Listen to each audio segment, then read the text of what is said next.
राधे राधे। हमारे YouTube channel में आप सभी का स्वागत है।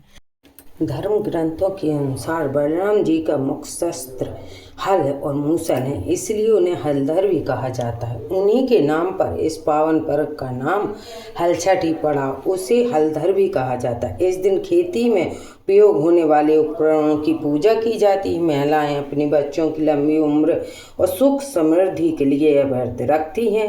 मानता है कि इस व्रत को करने से संतान के सारे कष्ट दूर हो जाते हैं। हलछठी के दिन माताओं को महुआ का दातून और महुआ खाने का विधान है। बोलो हलचल माता की जय।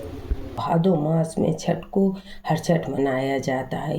यूपी में ये सभी जगह अधिकांश होता है। यूपी में तो सभी लोग मानते हैं। इनको 6 कहानियाँ होती हैं इनकी। कोई एक कह लेता है, कोई 2 सुन लेता, मगर हमारे यहाँ 6 कहानियाँ होती हैं इनकी।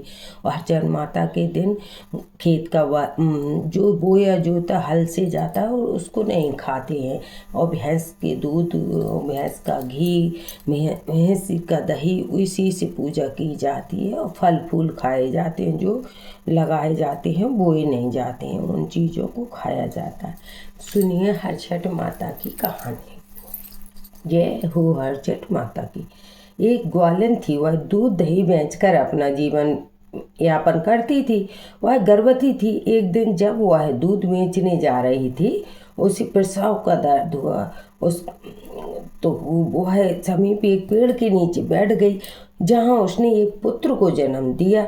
ग्वालिन को दूध खराब होने की चिंता थी, इसलिए अपने पुत्र को वो पेड़ के नीचे सुलाकर वहाँ गांव में दूध बेचने चली गई। उस दिन हरछठ माता का व्रत था। सभी को भैंस का दूध चाहिए था। ग्वालिन के पास केवल गाय का दूध था।